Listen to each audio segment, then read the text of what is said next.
2022 में सोचिए कि दोबारा से जीने का मौका मिला। कठिन समय था, मुझे भी बहुत वो लगा, मैंने बहुत मेहनत की थी, आप सब लोग जानते हैं। कोई ऐसा आंदोलन, एक आंदोलन ऐसा नहीं जिसमें मैंने कभी आपको निराश किया, व्यक्तिगत रूप से कह रहा हूं। इस मुहिम में ये पूरी भीम आर्मी है, मैं इनकी तरफ से नेतृत्वकर्ता के तौर पे बोल रहा हूं। कोई एक आंदोलन ऐसा है जिसमें भीम आर्मी के लोगों ने पीठ दिखाई हो? कोई एक ऐसा मामला है जहां भीम आर्मी के लोगों ने जेल या मुकदमे के डर से घर की तरफ रास्ता किया हो? मुझे तो आज भी वो याद जब 5 मई का हादसा हुआ, फिर 9 मई का जो पूरी घटनाक्रम हुई, फिर उसके बाद 16 महीने एक एक दिन ये सोच के काटा जेल में मैंने और मेरे भाइयों ने, भाई विनय दन सिंह जी, कमल भाई, मंजीत भाई और सारे साथी, ये सोच के काटा कि अगर मौका मिलेगा तो ये अन्याय किसी और के साथ ना हो, इसकी तैयारी हम लोग करेंगे। और वो दिन है और आज का दिन है, हम लोग संघर्ष कर रहे हैं। इस संघर्ष के बलबूते आज हम लोग यहां खड़े हैं। कल आप भी मेरी जगह आ सकते हैं। भीम आर्मी में कोई पैसे वाला आगे नहीं बढ़ रहा है। जितने लोग बैठे आप बता दो, क्या कोई पैसे वाला आगे बढ़ा है भीम आर्मी में? आज जो राष्ट्रीय स्तर के पदाधिकारी है वो कहीं ना कहीं भीम आर्मी के जिले, मंडल, प्रदेश स्तर के पदाधिकारी थे, वही लोग तो आगे बढ़े। अब हमने इसका संविधान बना दिया, कल हम सभी प्रदेश अध्यक्षों को संविधान दे देंगे। इसमें कार्यकाल तय होगा कि प्रदेश अध्यक्ष या राष्ट्रीय अध्यक्ष कितने समय के लिए रहेगा, वो पूरा हमने बना लिया। इसमें यही नहीं कि सिर्फ एक ही आदमी राष्ट्रीय अध्यक्ष रहेगा, उसके लिए एक पैमाना है, मेहनत करते रहिए, आगे बढ़ते रहिए। हो सकता है कल उस भीड़ में से बैठा व्यक्ति भी वो इस देश के, इस संगठन का राष्ट्रीय अध्यक्ष। शर्त एक है कि पैमाना पैसा नहीं, आपका काम और आपका अनुशासन है। अगर आप काम अनुशासन को प्रायोरिटी ना देके किसी दूसरे रास्ते से घुसना चाहते हैं तो ये तब तक तो संभव नहीं जब तक मैं हूं।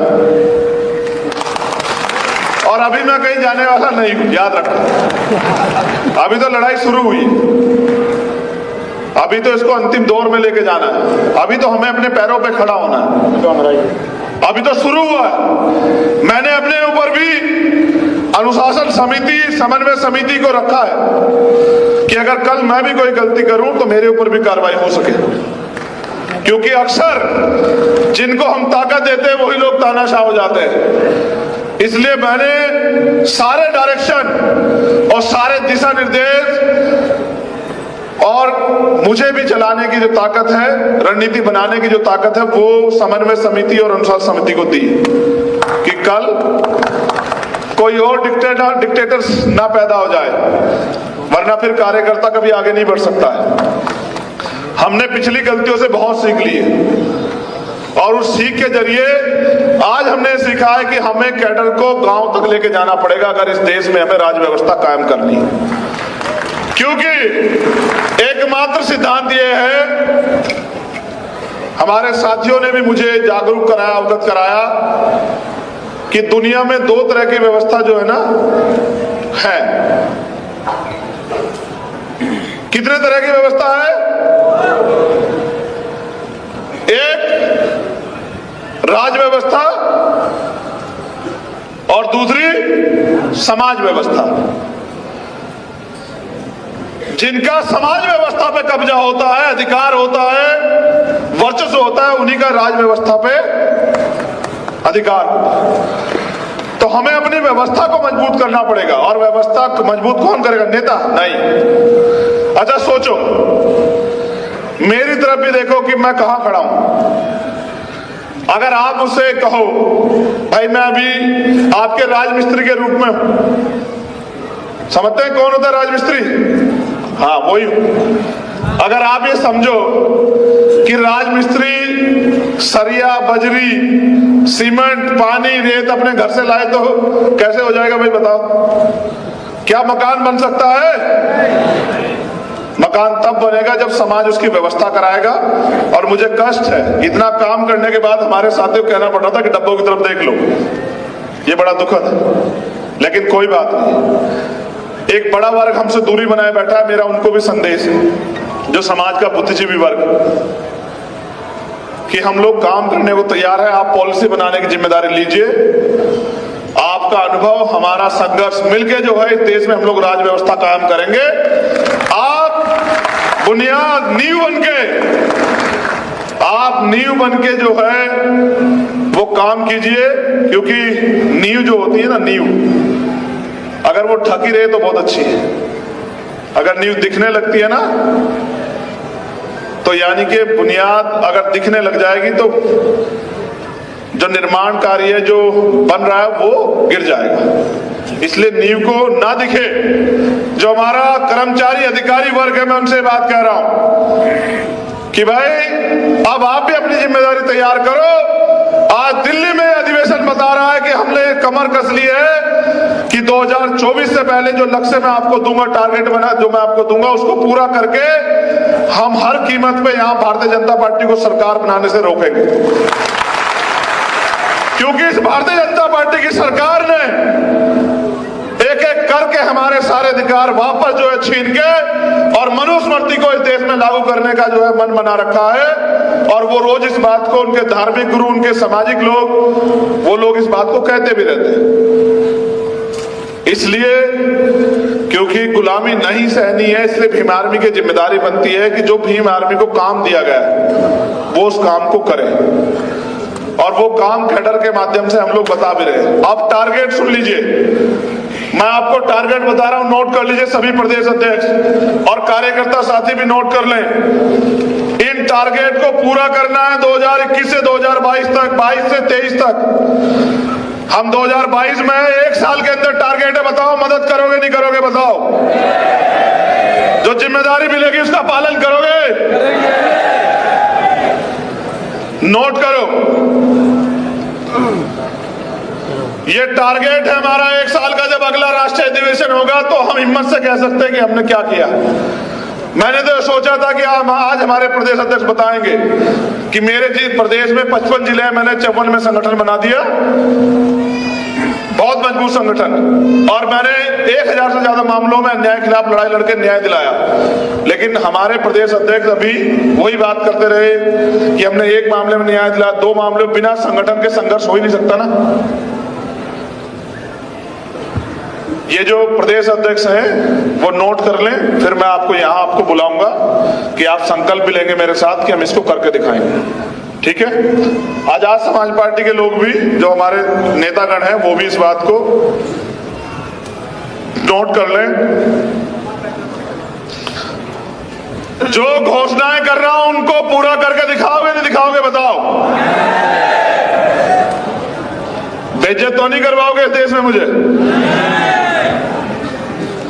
पहली घोषणा, हमें प्रदेश में 5 प्रदेश स्तरीय लीडर तैयार करने हैं। हमें प्रदेश में 5 प्रदेश स्तरीय लीडर तैयार करने हैं। समय परिस्थिति के अनुसार उनको कार्य करने का मौका देना।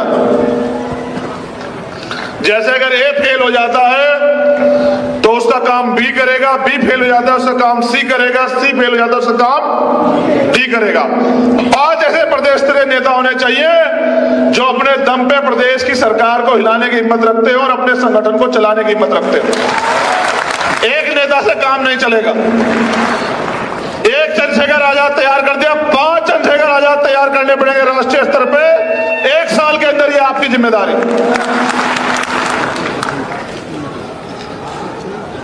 हर जिले में हमें कम से कम 10 ट्रेनर्स तैयार करने हैं जो कैडर देने का काम करेंगे। प्रत्येक जिले में 10 ट्रेनर मिशन 78 के सहयोग से जो कैडर देने का काम करेंगे। 1 साल का टारगेट है 2023 तक हर जिले में। और कैडर देना सीखिए। पहले कैडर लीजिए, फिर देना सीखिए। और जिस दिन आप कैडर को आत्मसात करेंगे उस दिन आप असली मिशनरी बनेंगे। रोजगार से युवाओं को, बहनों को, भाइयों को कैसे जोड़ना है, इसका प्रोग्राम हमें अपने अपने प्रदेश में बनाना पड़ेगा। कोई भी भर्ती, कोई भी नियुक्ति निकलती है, बैकलॉग निकलता है, तो हमें उसके लिए टीम बना के अपने युवाओं को जागरूक तैयार करना पड़ेगा कि ये भर्ती आई है, आप लोग इसको वो करो, या बिजनेस मॉडल बना के अपने लोगों को रोजगार से जोड़ना है।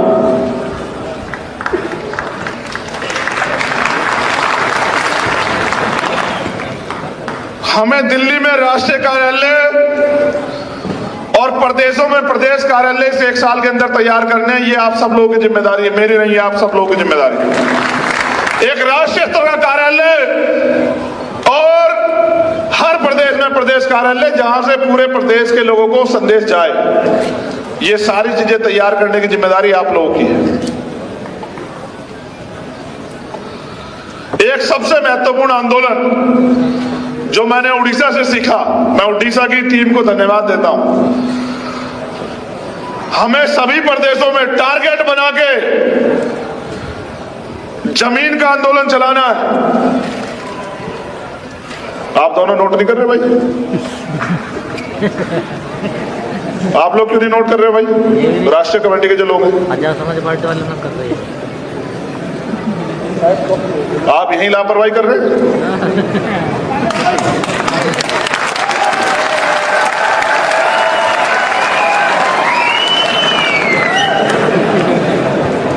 कल किससे पूछते फिरोगे? नहीं, राष्ट्रीय कमेटी के लिए भी कहा है सब लोगों को नीचे बैठे हुए, सबको नोट करना है। ये नहीं कर रहे। काम तो आप ही लोग करवाओगे ना, कहां से करवाओगे जब आपको काम ही नहीं पता होगा? हमें सभी प्रदेशों में जमीन का आंदोलन चलाना है। गौर से सुने, हिले ना। Hello. SC, ST, OBC minority के कितने लोगों पे खेती और रहने के लिए जमीन है, हमें इसकी डिटेल तैयार करवानी है। और जहां नहीं है, हम आंदोलन चला के सरकार से SC, ST, OBC के लोगों को खेती के लिए जमीन और रहने के लिए जमीन दिलाने का काम जो है ना, हम राष्ट्रीय स्तर पे करेंगे। इसका पूरा डाटा दिल्ली से लेके और जम्मू से लेके उड़ीसा, झारखंड, तेलंगाना, केरला, कर्नाटका, सब जगह का होना चाहिए। ये प्रदेश के अध्यक्षों की जिम्मेदारी है। 2022 में सोचिए कि दोबारा से जीने का मौका मिला। कठिन समय था, मुझे भी बहुत वो लगा, मैंने बहुत मेहनत की थी, आप सब लोग जानते हैं। कोई ऐसा आंदोलन, एक आंदोलन ऐसा नहीं जिसमें मैंने कभी आपको निराश किया, व्यक्तिगत रूप से कह रहा हूं। इस मैं में ये पूरी भीम आर्मी है, मैं इनकी नेतृत्वकर्ता के तौर पे बोल रहा हूं। कोई एक आंदोलन ऐसा है जिसमें भीम आर्मी के लोगों ने पीठ दिखाई हो? कोई एक ऐसा मामला है जहां भीम आर्मी के लोगों ने जेल या मुकदमे के डर से घर की तरफ रास्ता किया हो? मुझे तो आज भी वो याद है जब 5 मई का हादसा हुआ, फिर 9 मई का जो पूरी घटनाक्रम हुई, फिर उसके बाद 16 महीने एक दिन ये सोच के काटा जेल में मैंने और मेरे भाइयों ने, भाई विनय सिंह जी, कमल भाई, मंजीत भाई और सारे साथी, ये सोच के काटा कि अगर मौका मिलेगा तो ये अन्याय किसी और के साथ ना हो, इसकी तैयारी हम लोग करेंगे। और वो दिन है और आज का दिन है, हम लोग संघर्ष कर रहे हैं। इस संघर्ष के बलबूते आज हम लोग यहाँ खड़े हैं। कल आप भी मेरी जगह आ सकते हैं। भीम आर्मी में कोई पैसे वाला आगे नहीं बढ़ रहा है। जितने लोग बैठे आप बता दो, क्या कोई पैसे वाला आगे बढ़ा है भीम आर्मी में? आज जो राष्ट्रीय स्तर के पदाधिकारी है वो कहीं ना कहीं भीम आर्मी के जिले, मंडल, प्रदेश स्तर के पदाधिकारी थे, वही लोग तो आगे बढ़े। अब हमने इसका संविधान बना दिया। कल हम सभी प्रदेश अध्यक्षों को संविधान दे देंगे। इसमें कार्यकाल तय होगा कि प्रदेश अध्यक्ष या राष्ट्रीय अध्यक्ष कितने समय के लिए रहेगा, वो पूरा हमने बना लिया। इसमें यही नहीं कि सिर्फ एक ही आदमी राष्ट्रीय अध्यक्ष रहेगा, उसके लिए एक पैमाना है। मेहनत करते रहिए, आगे बढ़ते रहिए। हो सकता है कल उस भीड़ में से बैठा व्यक्ति भी वो इस देश के इस संगठन का राष्ट्रीय अध्यक्ष। शर्त एक है कि पैमाना पैसा नहीं, आपका काम और आपका अनुशासन है। अगर आप काम अनुशासन को प्रायोरिटी ना देके किसी दूसरे रास्ते से घुसना चाहते हैं तो ये तब तक तो संभव नहीं जब तक मैं हूं। और अभी मैं कहीं जाने वाला नहीं हूं, याद रखो। अभी तो लड़ाई शुरू हुई।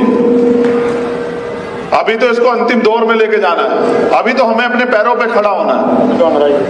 अभी तो शुरू हुआ है। मैंने अपने ऊपर भी अनुशासन समिति, समन्वय समिति को रखा है कि अगर कल मैं भी कोई गलती करूं तो मेरे ऊपर भी कार्रवाई हो सके, क्योंकि अक्सर जिनको हम ताकत देते हैं वही लोग तानाशाह हो जाते हैं।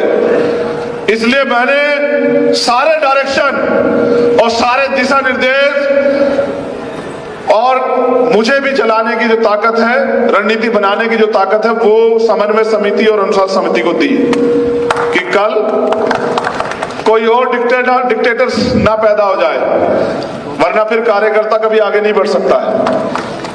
हमने पिछली गलतियों से बहुत सीख ली है और उस सीख के जरिए आज हमने सीखा है कि हमें कैडर को गांव तक लेके जाना पड़ेगा अगर इस देश में हमें राज व्यवस्था कायम करनी है। क्योंकि एकमात्र सिद्धांत ये है, हमारे साथियों ने भी मुझे जागरूक कराया, अवगत कराया कि दुनिया में दो तरह की व्यवस्था जो है ना है। कितने तरह की व्यवस्था है? एक राज व्यवस्था और दूसरी समाज व्यवस्था। जिनका समाज व्यवस्था पे कब्जा होता है, अधिकार होता है, वर्चस्व होता है, उन्हीं का राज व्यवस्था पे अधिकार होता है। तो हमें अपनी व्यवस्था को मजबूत करना पड़ेगा। और व्यवस्था मजबूत कौन करेगा? नेता नहीं। अच्छा सोचो, मेरी तरफ भी देखो कि मैं कहां खड़ा हूं। अगर आप मुझसे कहो भाई मैं अभी आपके राजमिस्त्री के रूप में हूं, समझते हैं कौन होता है राजमिस्त्री? हाँ, वही हूं। अगर आप ये समझो कि राजमिस्त्री सरिया, बजरी, सीमेंट, पानी, रेत अपने घर से लाए तो कैसे हो जाएगा भाई बताओ? क्या मकान बन सकता है? मकान तब बनेगा जब समाज उसकी व्यवस्था कराएगा। और मुझे कष्ट है, इतना काम करने के बाद हमारे साथियों को कहना पड़ रहा था कि डब्बों की तरफ देख लो। ये बड़ा दुखद है, लेकिन कोई बात नहीं। एक बड़ा वर्ग हमसे दूरी बनाए बैठा है। मेरा उनको भी संदेश है, जो समाज का बुद्धिजीवी वर्ग, कि हम लोग काम करने को तैयार है। आप पॉलिसी बनाने की जिम्मेदारी लीजिए। आपका अनुभव, हमारा संघर्ष मिलके जो है इस देश में हम लोग राज व्यवस्था कायम करेंगे। आप बुनियाद, नींव बनके जो है वो काम कीजिए। क्योंकि नींव जो होती है ना, नींव अगर वो ढकी रहे तो बहुत अच्छी है। अगर नींव दिखने लगती है ना, तो यानी कि बुनियाद अगर दिखने लग जाएगी तो जो निर्माण कार्य जो बन रहा है वो गिर जाएगा। इसलिए नींव को ना दिखे। जो हमारा कर्मचारी, अधिकारी वर्ग है, मैं उनसे बात कह रहा हूं कि भाई अब आप भी अपनी जिम्मेदारी तैयार करो। आज दिल्ली में अधिवेशन बता रहा है कि हमने कमर कस ली है कि 2024 से पहले जो लक्ष्य मैं आपको दूंगा, टारगेट बना जो मैं आपको दूंगा, उसको पूरा करके हम हर कीमत पे यहां भारतीय जनता पार्टी को सरकार बनाने से रोकेंगे।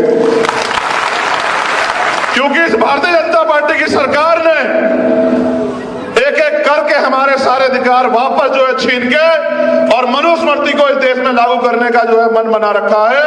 और वो रोज इस बात को, उनके धार्मिक गुरु, उनके सामाजिक लोग, वो लोग इस बात को कहते भी रहते हैं। इसलिए क्योंकि गुलामी नहीं सहनी है, इसलिए भीम आर्मी की जिम्मेदारी बनती है कि जो भीम आर्मी को काम दिया गया है वो उस काम को करे।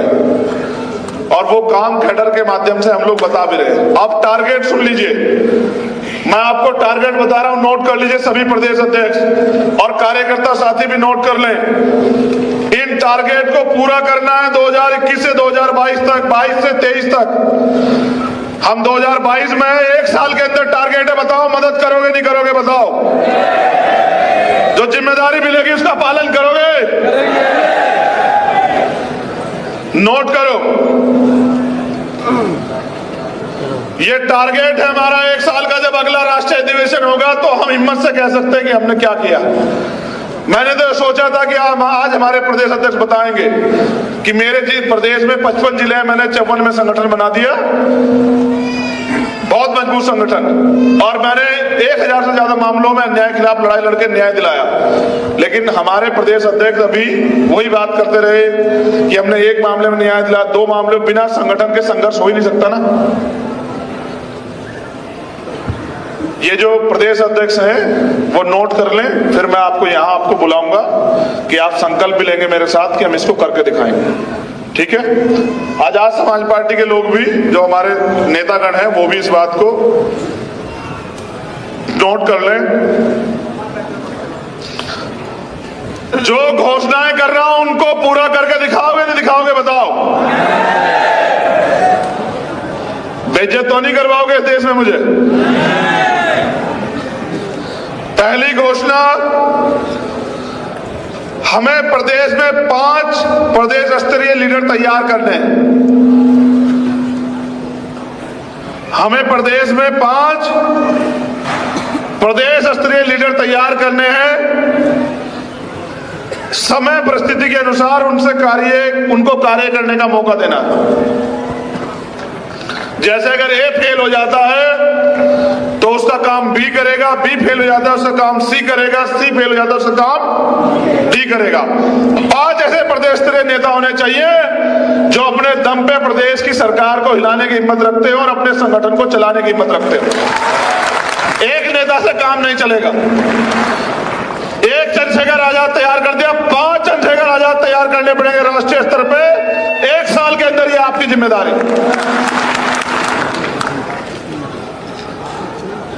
हर जिले में हमें कम से कम 10 ट्रेनर्स तैयार करने हैं जो कैडर देने का काम करेंगे। प्रत्येक जिले में 10 ट्रेनर मिशन 78 के सहयोग से जो कैडर देने का काम करेंगे। 1 साल का टारगेट है 2023 तक हर जिले में। और कैडर देना सीखिए, पहले कैडर लीजिए फिर देना सीखिए। और जिस दिन आप कैडर को आत्मसात करेंगे उस दिन आप असली मिशनरी बनेंगे। रोजगार से युवाओं को, बहनों को, भाइयों को कैसे जोड़ना है, इसका प्रोग्राम हमें अपने अपने प्रदेश में बनाना पड़ेगा। कोई भी भर्ती, कोई भी नियुक्ति निकलती है, बैकलॉग निकलता है, तो हमें उसके लिए टीम बना के अपने युवाओं को जागरूक तैयार करना पड़ेगा कि ये भर्ती आई है, आप लोग इसको वो करो, या बिजनेस मॉडल बना के अपने लोगों को रोजगार से जोड़ना है।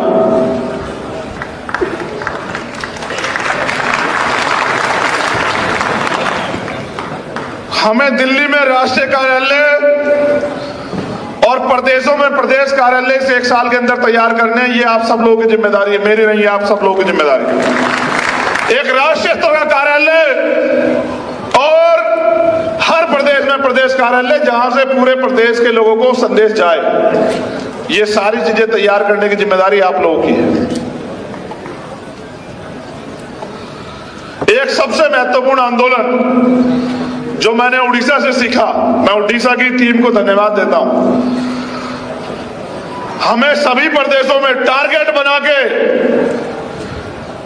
जमीन का आंदोलन चलाना है। आप दोनों नोट नहीं कर रहे भाई? आप लोग क्यों नहीं नोट कर रहे भाई? राष्ट्रीय कमेटी के जो लोग हैं, आजाद समाज पार्टी वाले ना कर रहे हैं। आप यही लापरवाही कर रहे हैं।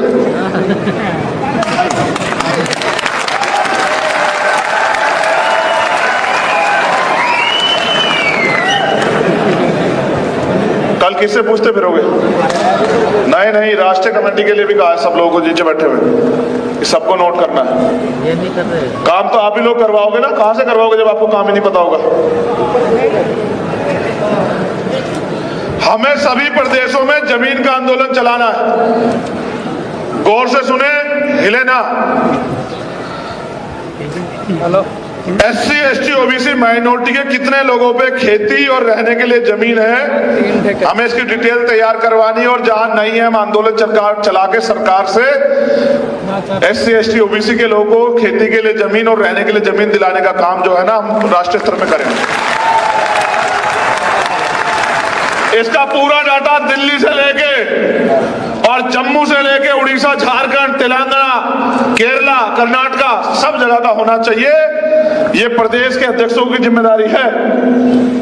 2022 में सोचिए कि दोबारा से जीने का मौका मिला। कठिन समय था, मुझे भी बहुत वो लगा, मैंने बहुत मेहनत की थी, आप सब लोग जानते हैं। कोई ऐसा आंदोलन, एक आंदोलन ऐसा नहीं जिसमें मैंने कभी आपको निराश किया, व्यक्तिगत रूप से कह रहा हूं। इस मैं ये पूरी भीम आर्मी है, मैं इनकी तरफ से नेतृत्वकर्ता के तौर पे बोल रहा हूं। कोई एक आंदोलन ऐसा है जिसमें भीम आर्मी के लोगों ने पीठ दिखाई हो? कोई एक ऐसा मामला है जहां भीम आर्मी के लोगों ने जेल या मुकदमे के डर से घर की तरफ रास्ता किया हो? मुझे तो आज भी वो याद, जब 5 मई का हादसा हुआ, फिर 9 मई का जो पूरी घटनाक्रम हुई, फिर उसके बाद 16 महीने एक एक दिन ये सोच के काटा जेल में मैंने और मेरे भाइयों ने, भाई विनय सिंह जी, कमल भाई, मंजीत भाई और सारे साथी, ये सोच के काटा कि अगर मौका मिलेगा तो ये अन्याय किसी और के साथ ना हो, इसकी तैयारी हम लोग करेंगे। और वो दिन है और आज का दिन है, हम लोग संघर्ष कर रहे हैं। इस संघर्ष के बलबूते आज हम लोग यहां खड़े हैं। कल आप भी मेरी जगह आ सकते हैं। भीम आर्मी में कोई पैसे वाला आगे नहीं बढ़ रहा है। जितने लोग बैठे आप बता दो, क्या कोई पैसे वाला आगे बढ़ा है भीम आर्मी में? आज जो राष्ट्रीय स्तर के पदाधिकारी है वो कहीं ना कहीं भीम आर्मी के जिले, मंडल, प्रदेश स्तर के पदाधिकारी थे, वही लोग तो आगे बढ़े। अब हमने इसका संविधान बना दिया। कल हम सभी प्रदेश अध्यक्षों को संविधान दे देंगे। इसमें कार्यकाल तय होगा कि प्रदेश अध्यक्ष या राष्ट्रीय अध्यक्ष कितने समय के लिए रहेगा, वो पूरा हमने बना लिया। इसमें यही नहीं कि सिर्फ एक ही आदमी राष्ट्रीय अध्यक्ष रहेगा, उसके लिए एक पैमाना है। मेहनत करते रहिए, आगे बढ़ते रहिए। हो सकता है कल उस भीड़ में से बैठा व्यक्ति भी वो इस देश के इस संगठन का राष्ट्रीय अध्यक्ष है। शर्त एक है कि पैमाना पैसा नहीं, आपका काम और आपका अनुशासन है। अगर आप काम अनुशासन को प्रायोरिटी ना देके किसी दूसरे रास्ते से घुसना चाहते हैं तो ये तब तक तो संभव नहीं जब तक मैं हूं। और अभी मैं कहीं जाने वाला नहीं हूं, याद रखो। अभी तो लड़ाई शुरू हुई, अभी तो इसको अंतिम दौर में लेके जाना है। अभी तो हमें अपने पैरों पे खड़ा होना है। अभी तो शुरू हुआ है। मैंने अपने ऊपर भी अनुशासन समिति, समन्वय समिति को रखा है कि अगर कल मैं भी कोई गलती करूं तो मेरे ऊपर भी कार्रवाई हो सके। क्योंकि अक्सर जिनको हम ताकत देते हैं वही लोग तानाशाह हो जाते हैं। इसलिए मैंने सारे डायरेक्शन और सारे दिशा निर्देश और मुझे भी चलाने की जो ताकत है, रणनीति बनाने की जो ताकत है, वो समन्वय समिति और अनुशासन समिति को दी कि कल कोई और डिक्टेटर ना पैदा हो जाए, वरना फिर कार्यकर्ता कभी आगे नहीं बढ़ सकता है।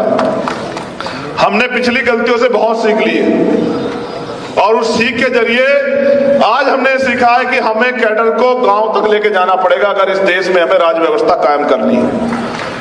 क्योंकि एकमात्र सिद्धांत ये है, हमारे साथियों ने भी मुझे जागरूक कराया, अवगत कराया कि दुनिया में 2 तरह की व्यवस्था जो है ना है। कितने तरह की व्यवस्था है? एक राज व्यवस्था और दूसरी समाज व्यवस्था। जिनका समाज व्यवस्था पे कब्जा होता है, अधिकार होता है, वर्चस्व होता है, उन्हीं का राज व्यवस्था पे अधिकार होता है। तो हमें अपनी व्यवस्था को मजबूत करना पड़ेगा। और व्यवस्था को मजबूत कौन करेगा? नेता नहीं। अच्छा सोचो, मेरी तरफ भी देखो कि मैं कहां खड़ा हूं। अगर आप मुझसे कहो भाई मैं अभी आपके राजमिस्त्री के रूप में हूं, समझते हैं कौन होता है राजमिस्त्री? हाँ, वही हूं। अगर आप ये समझो कि राजमिस्त्री सरिया, बजरी, सीमेंट, पानी, रेत अपने घर से लाए तो कैसे हो जाएगा भाई बताओ?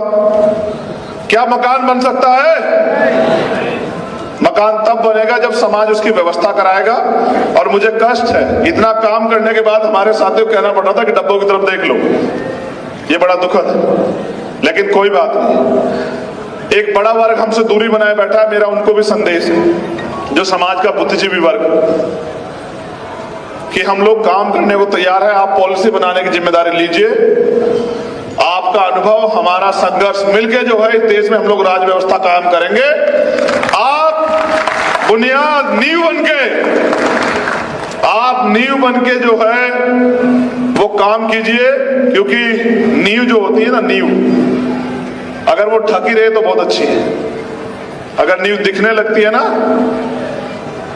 तो यानी कि बुनियाद अगर दिखने लग जाएगी तो जो निर्माण कार्य जो बन रहा है वो गिर जाएगा।